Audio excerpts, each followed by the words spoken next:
So,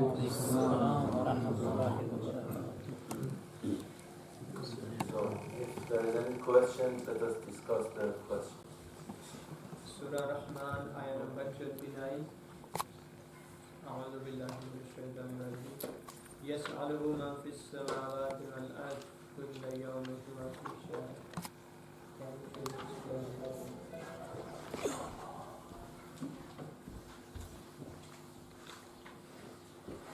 Recite the salawat, please. اللهم صل على محمد وآل محمد. You want to know what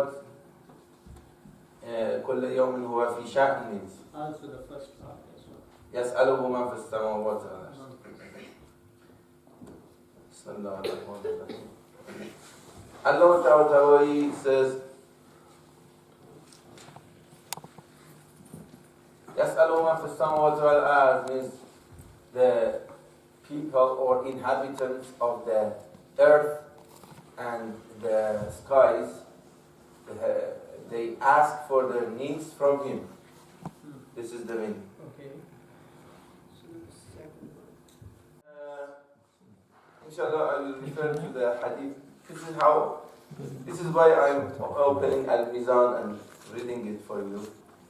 Because this way we understand the methodology of understanding the Quran. No, the way it should be. Allah Ta'ala, Rahmatullah alayh, tries to first understand Quran with Quran. And then to have a narrational discussion, to discuss the verses based on the narrations as well. So he says, he tries to understand this verse by Badi'u as-samawat wal-ard. And he is the creator of the skies and the earth. So this is how we can understand كُلَّ يَوْمٍ هُوَ فِي شَأْنٍ. Because in the creation, there is every day, there is a situation for the skies and heaven. So he creates them. So كُلَّ يَوْمٍ هُوَ فِي شَأْنٍ. It refers to the creatures of him. Assalamu alaikum wa rahmatullah. Recite the salawat, please.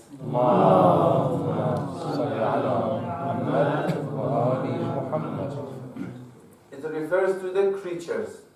Actually, it refers to his relation with the creatures. كُلَّ يَوْمٍ هُوَ فِي شَأْنٍ. In regard with the creatures, he is every day in one shan. So he is, since the creatures, they have their own situation every day, but his essence is absolute. His essence is not a matter of change. So he doesn't change. So this is how we understand كل يوم هو في شأن. Recite another part. هو Allah subhanahu wa ta'ala every day has a situation. But it doesn't, في شأن, let me, because you're looking differently. Let me read the translation in English as well. Arai's translation is, he says, everyone in the heavens and the earth asks him. Every day he is engaged in some work. This is how Barai translates. He refers to him, Allah subhanahu wa ta'ala. Yes.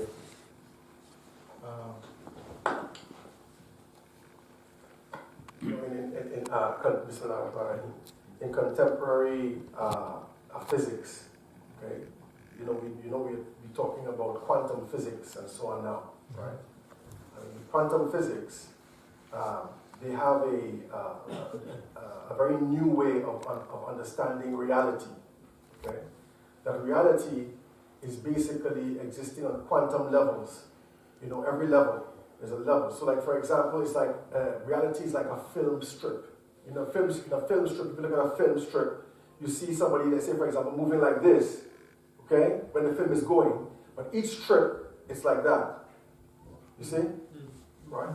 And basically, this is the new way of looking at what reality is like. In other words, in every lahda, every moment, something is being created. That Allah is creating you at every moment. You see, every instant is a time of your creation. You understand? You know, and I think this also tends to look at it in this way. You know, one could see it in this particular way. You know, that from our point of view, we seem to be fluid. You see? But from the reality point of view, we are not fluid. That every moment Allah is creating us.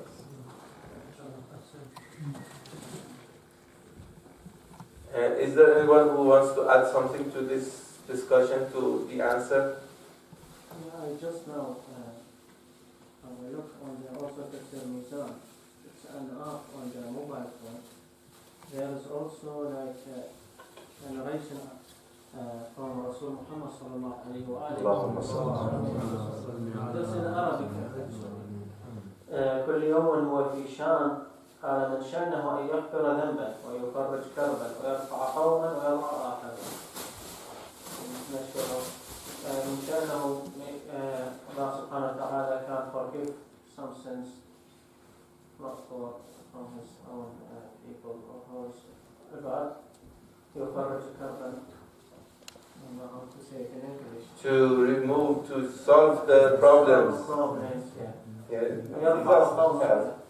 This is the generation coming from Muhammad sallallahu alaihi wasallam for the interpretation of this process. So the change is related to his acts, not to his entity. Again, the same understanding that he brought for this verse according to Quran. Badi'us samawat wal ard. So this is regarding his relation with his creatures. Because of their situation, their problems. So every day they have new problems. They have new oppressions towards themselves, and to others. So he should, and based on the dua, based on different things, he has to interfere. He has to.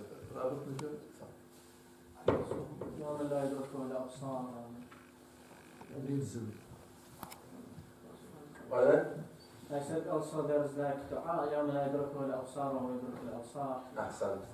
So there are many dimensions to interpret that. Exactly. Many different aspects. So we could say that we talk about Allah subhanahu wa ta'ala, we have Dhatullah, Fi'alullah. So Dhatullah is constant, doesn't change, but in here Fi'alullah that's changing. Fi'alullah is new sometimes it's new. Sometimes Allah subhanahu, because his action, actually I was in a conference 4 years ago in Austria. Divine action was the topic of that conference, and I spoke about divine command,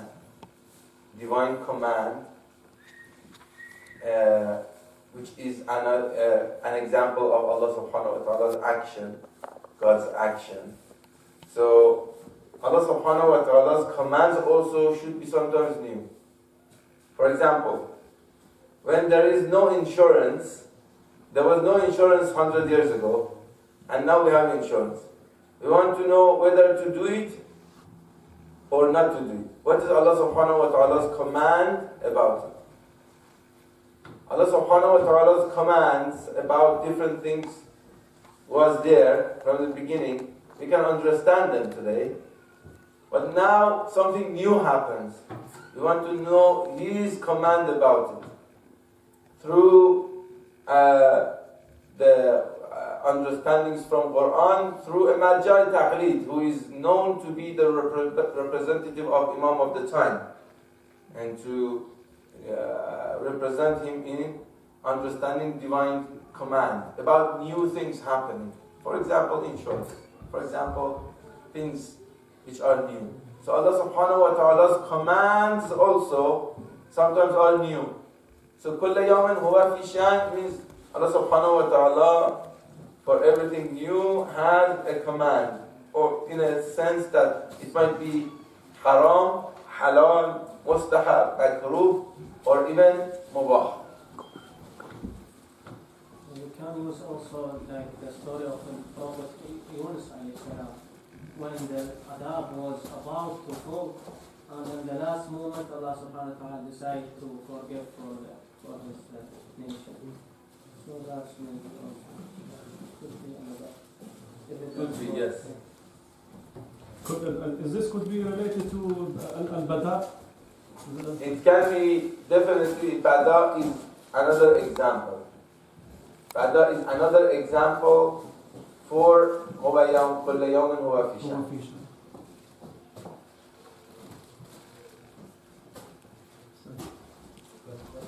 Yes. So recently, Surah Al-Hujurat, the last page of Surah Al-Hujurat, ayat 12. Ya ayyuhal ladhina amanu ijtanibu. Before you continue, I saw a hadith now here also, where you were checking, relating, when the Holy Prophet of Islam was narrating or reading, reciting Surah Al-Rahman, he complained about the reaction of Muslims. He said, the reaction of jinns was much better than yours. He said, what did they do? He said, when I recited this, the jinns started to say, La b'shay'in min ala'i rabbika nukadhib. And they said, no, we are not going to deny any of the signs of your greatness, O Allah subhanahu wa ta'ala. So this is how you should have reacted. So this is why it is mustahab to, after فَبَأَيَّ عَلَىٰ رَبِّكُمَا تُكَذِّبَانِ, to say لَا بِشَيْءٍ مِنْ عَلَائِكَ رَبِّ نُكَذِّبْ or أُكَذِّبْ. This is mustahab to be said. If you are alone, not in a group. No, even in a group. No, even in a group. But if you had time, it was good if we could do it. أحسن الله إليك. Yes, please. بسم الله الرحمن الرحيم. يا أيها الذين آمنوا اجتنبوا كثيرا من الظن إن بعض الظن إثم. وثق بعض الظن إثم. أحسن. So, this is what I want you to answer. Because that is not based upon knowledge, right? It is based upon hawa nafs. That whatever comes to your mind, you use that as a criterion for judgment. And in that judgment, you might make a bad judgment. You might come to the wrong conclusion, and from there you have the wrong action, which is a sin. Exactly. So sometimes you make a run, but you don't do it. But if you make a run and you go for it and you actually, that's Could be a sin. It could be a sin.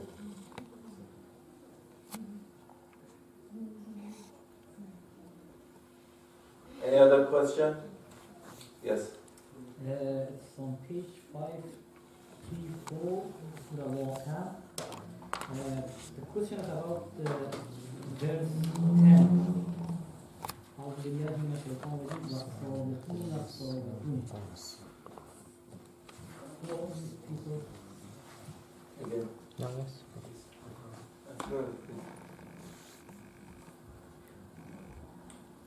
Foremost one and foremost one. Well, they are the people who precede us in Iman.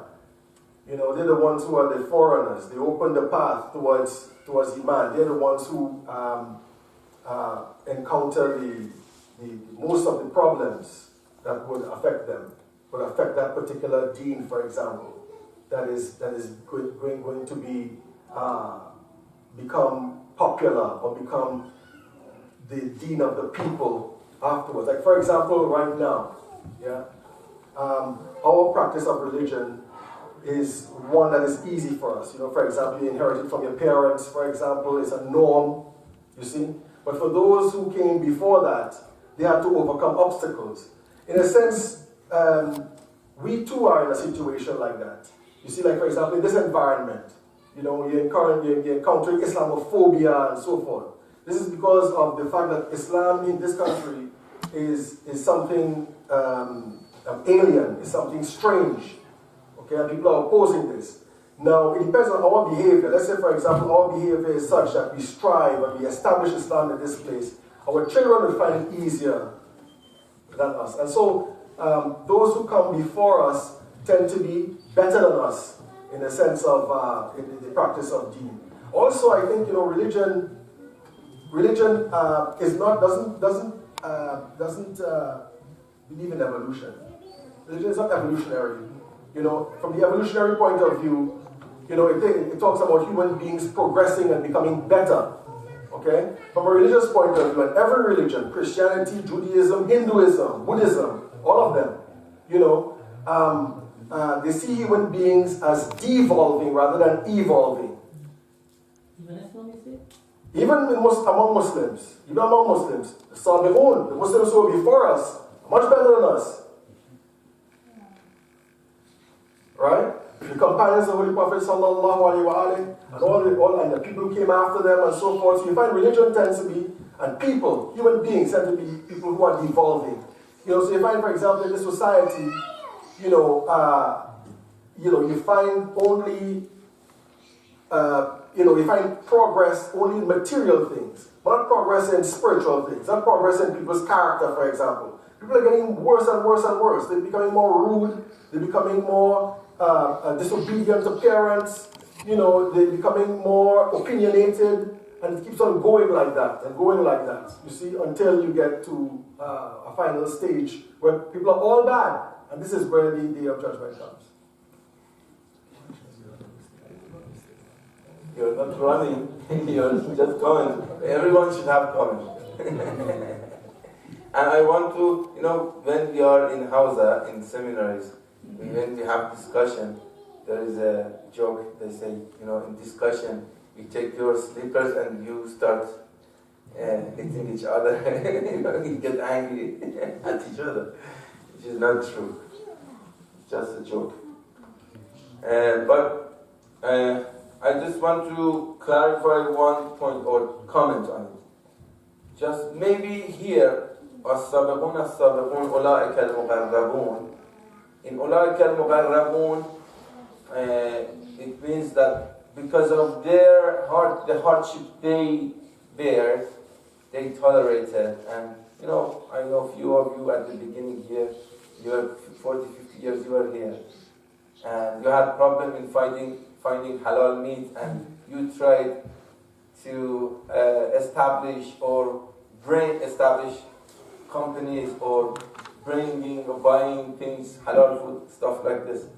So they are muqarrab, definitely muqarrab.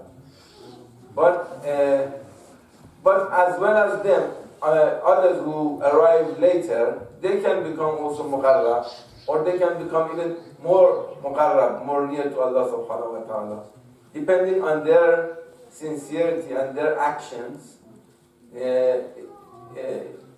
This doesn't mean later on the people who come, they are not muqarrab, or they cannot become even better than them. There is a narration from Rasulullah who describes that people comes at the end of the night. Yes. They don't see Imam, they don't see a prophet, Yes. they... This is what I'm saying. Yes. From before, without seeing him, just by the darkness, by the black color and whiteness of the paper, they will believe.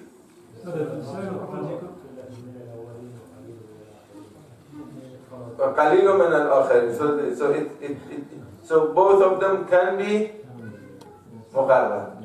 So the word sabiqun is not only related to the previous people. It could include some or part of the people. To any age, it can refer to any age.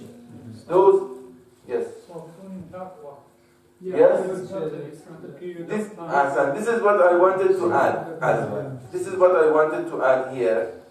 That there are different, actually, Allah Ta'ala refers to different understandings from this Sabiqun. He says, those who are prior in accepting the faith, those who are prior in practicing that faith, those who were prophets before. This is the way the Mufar, and he has mentioned the tafsir for it. For example, about prophets, he narrated from Tafsir Ruh al-Ma'ani.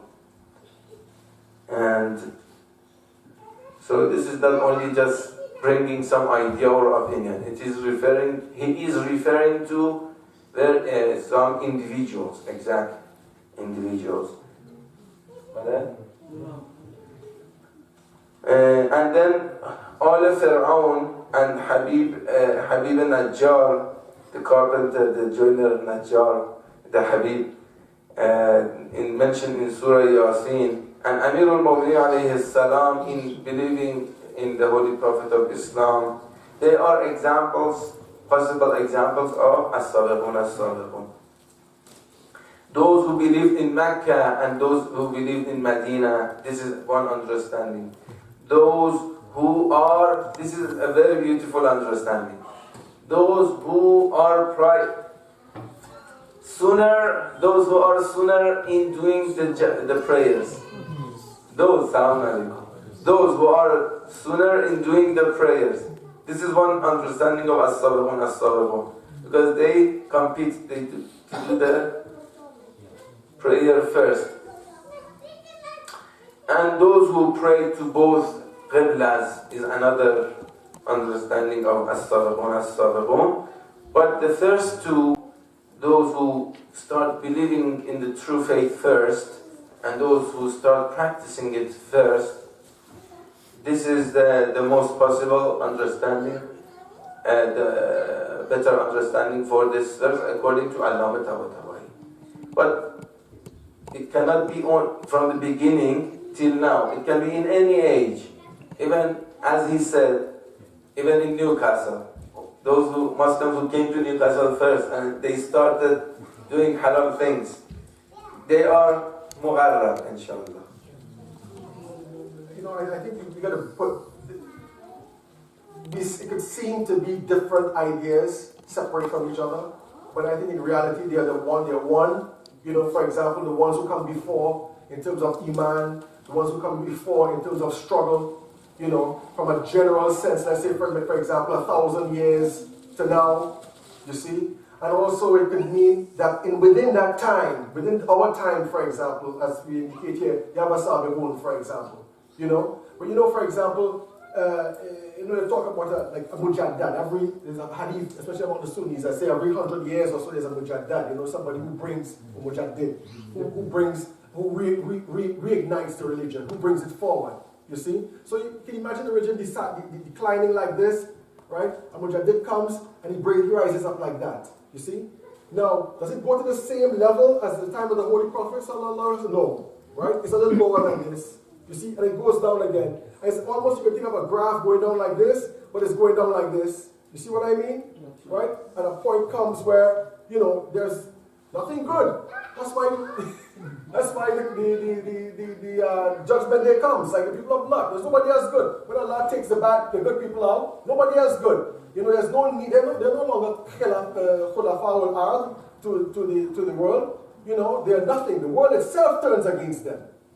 Yeah? It's like this world is turning against us right now, for example. You know, getting overheated and all that type of thing. You know, global warming and all that type of stuff. You see? And you see, Khalil min al-akhirin, that fewer people, very few people as among the akhirin are good people. You see, there are more bad people than good people. But the good people are sabiqun. But the amount of sabiqun is less and less and less and less, you know, until maybe there might be one person or two people or something like that. You know, where a point is reached where people have to run away from society and go on some kind of mountain or go in some kind of wilderness to hide away from the society because society is all bad. If there is any other question we can at least have another question. Yes. Who's Ashab al-Yamin? Is it different than Sabiqun or is it going to be the same people? Ashab al-Yamin, the people of the right, actually should be the believers in the true faith. Ashab al-Shamal, the believers in the wrong faith. But let me check. Recite the salawat, please. Allahumma salli ala Muhammad wa ali Muhammad. When he's looking, I say something. And after this, I run away, I don't go. Ashab al-Maymana. Ashab al-Maymana. And here is ashab. Yes. But you know, this idea of left and right is again in Christianity and Islam, right? And in fact, you know, when you say somebody looks sinister, you ever heard that word before? He looks sinister, meaning looks dangerous. I don't know what it is, but there's something evil about him. This is a Latin word, and the Latin word sinister means left. Yeah. And so you find, for example, in Christian traditions, they have something called the left-hand path. Right? There's a right-hand path, which is the path of Deen, right, and Urfan basically, and a left-hand path, which is the path of Shaitan. Okay? This is the path where, for example, they do witchcraft and sorcery and things like that. You see, on an extreme kind of a level, you know. So the right hand, Ashabul Yamin, means the people who are on the right path, right? Even the word right, you did correct. You know, people on the right path. You know, and Ashabul Shimal, the people on the left who are the evil people. Who are the people of the Ashab Kahf? I will say. Let me just reflect on his question with another point. Ashabul, here it's not Ashabul Yamin, it's Ashabul Mayman. Later on. And against it, we have Ashabul Mash'ama, not Ashabul Shimal. No, later on that surah, verse 38. Yes. But just 2 verses before Astaghfirun, I just wanted to reflect on it. Here, Maymana, it is not right. Maymana is different from Yamin. I just wanted to differentiate between the Yamin and Maymana and Shimal and Mash'ama. So Ashab al-Yamin, where is Maymana? Maymana comes from Yom, not Yamin. Ashab al-Maymana are blessed people, blessed. Or if you can help me with a better equal word. Okay. Mash'ama is against being blessed. Rakat, cursed.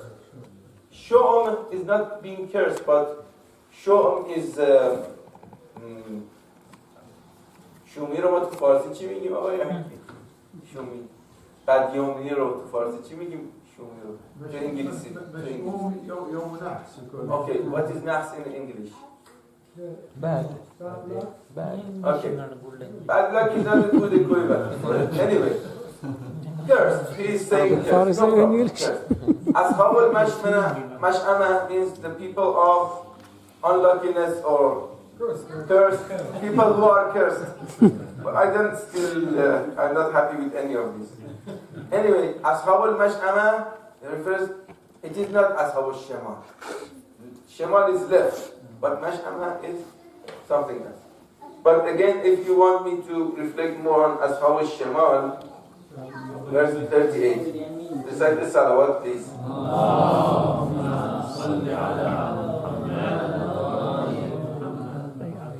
Ashab al-Shimal is Ashab al-Yamin. No, his question is about Ashab al-Yamin. Ashab al-Yamin is clear. No, the question is what is the difference between as-sabiqun and ashab al-yamin? Yeah, What? right. Pardon? What is the difference between as-sabiqun and ashab al-yamin? Or different the same. This is a big question.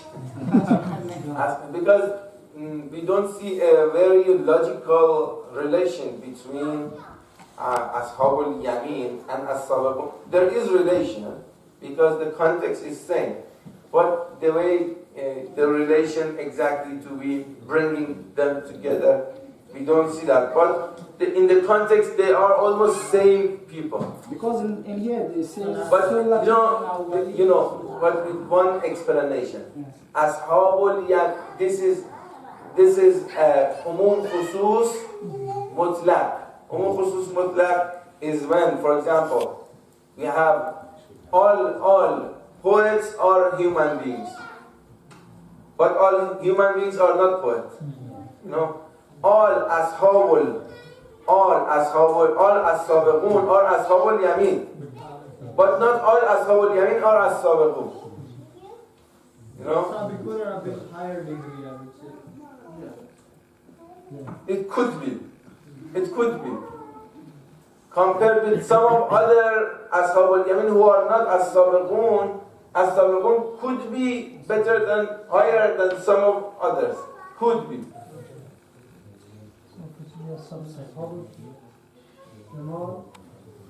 Ashab al-Shimal. What do you mean by radical? Yes, it is opposite. Opposite of Ashab al-Yamin. Yamin, Shimal. So, Ashab al-Shimal are... Recite the salawat, please. It is known by Allama Tabatabai, and there is no possibility, breaking any possibility. He says, Ashab al-Yamin are those who take the report card of their deeds in their right hands, and Ashab al-Shimal are those who will receive the report card of their deeds in their left hands. This is Ashab al-Yamin and Ashab al-Shimal, definitely. According to Allama Tabatabai. There are no Ashab al-Maghrib. because we don't have this Maghrib and Mashriq in this context. No, we don't have. And your question, brother, Ashab al-Kahf, in Surah Kahf, we just know that a couple of 100 years after Prophet Isa, Nabi Isa, alayhi salam, and I hope you can get this opportunity to see download the video and from internet or watch it on YouTube. If you watch the People of Cave, which is in Urdu and English as well, you can understand everything by just watching. It is very sweet if you can watch this real story from Quran. They were those believers in Allah subhanahu wa ta'ala who were Christians in the time of Romans, who were kind of atheists, or they didn't believe in Allah subhanahu wa ta'ala. They believed in Allah subhanahu wa ta'ala for protecting their faith. Although they were from the officials, from the governors, they decided to run away from the government people, officials of the government. They went away and they escaped from them because the government was suspicious. As they looked suspicious to the government. They were having eyes on them, so they ran away, and they even found, someone on the way, and with his dog, and they went to a cave, and they decided to stay there. And Allah subhanahu wa ta'ala, وَضَرَبْنَا عَلَىٰ آذَانِهِمْ, Allah subhanahu wa ta'ala made them unconscious or asleep. Allah subhanahu wa ta'ala made them sleep for 300 something years, and after that, by the will of Allah subhanahu wa ta'ala, they woke up, and one of them went to the city to buy something, and he found everything changed. And after he came back, Allah subhanahu wa ta'ala, they didn't want to live more, and they asked Allah subhanahu wa ta'ala to take their lives, and they all passed away. And they built a masjid on a shrine, a kind of shrine and worshipping place. This is the way Quran is narrating this story for us. Where is that masjid? لَنَتَّخِذَنَّ عَلَيْهِمْ مَسْجِدًا. Quran says masjid. Where? It is in Syria today. There is a place in Syria which is known to be the shrine of Ashab al-Kahf. There was a question yesterday. Do you know any prophet being sent to the Western people, Romans, or being buried in Western countries, or none of them being sent over here? No, definitely. We have some verses in Quran saying that for all people we have had prophets. But when in Europe, when the history, about Nabi Nuh, about many prophets, if there was no Quran, if there was no Bible, we didn't know if those prophets were there or not. It's only because of the scriptures that we know. So, the scriptures did not mention the many prophets, more than 100,000. 24,000. More than, yes, just a second. So Quran didn't mention many of them, and even the scriptures. So we don't know if exactly what time the Prophet has been existent in Europe. We don't know. We cannot say definitely there was. We cannot say definitely there was not. Because we don't know, we cannot say there was no Prophet for the Europe. But we have some verses of Quran proving this fact that for everywhere we have had prophets. وما من قرية إلا خلا فيها نذير. إلا خلا فيها نذير. That's recite the salawat for his head.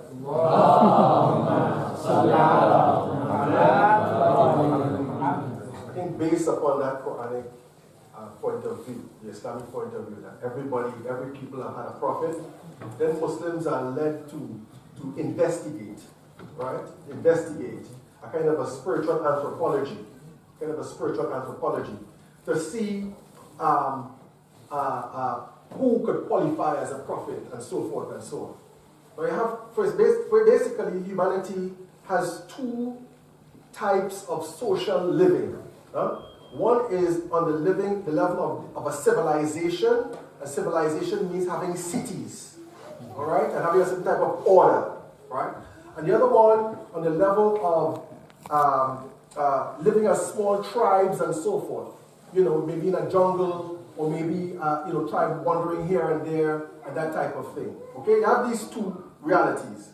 Okay, and you find that, for example, a lot of well-known prophets are the ones that are known for civil society, civilization. Where Europe is concerned, according to Alamai Tabatabai and some of the great ulama, Plato was a prophet. Socrates was a prophet.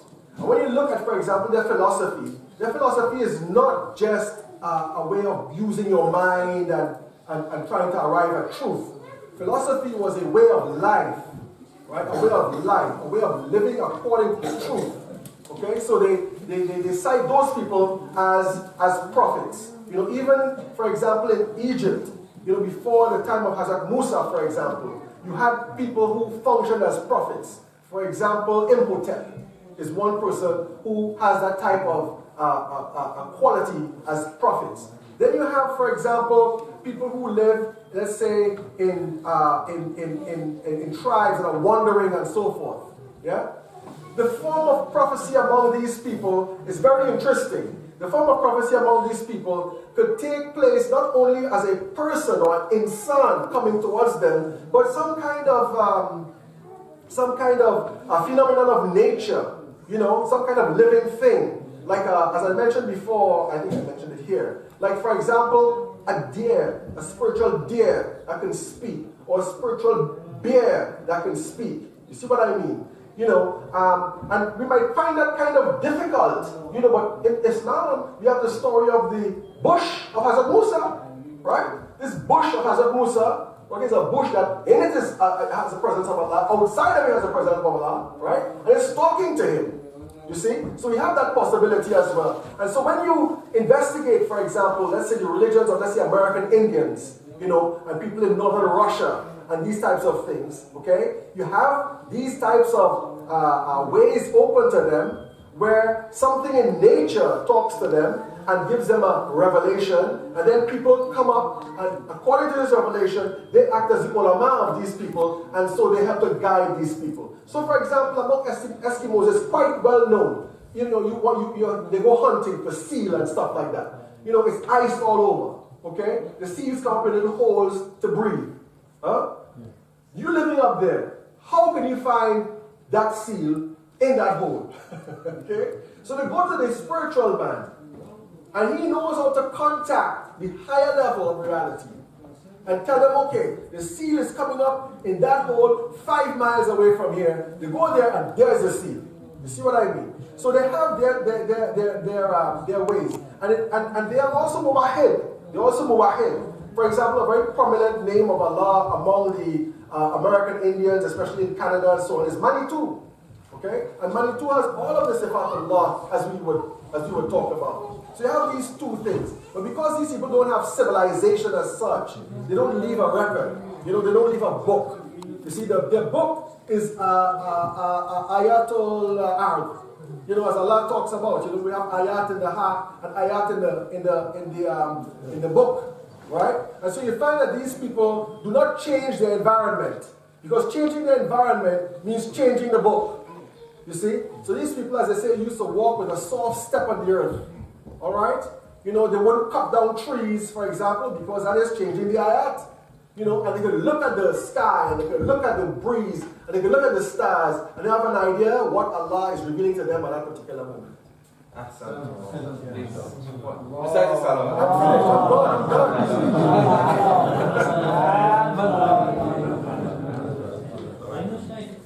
Time's up, but at some point... Time is up, but yes. At some point, you need to elaborate on the evolution that you say. Can I ask a question? Last one. Ahmed, جيب السماعة. The views of Islam about evolution.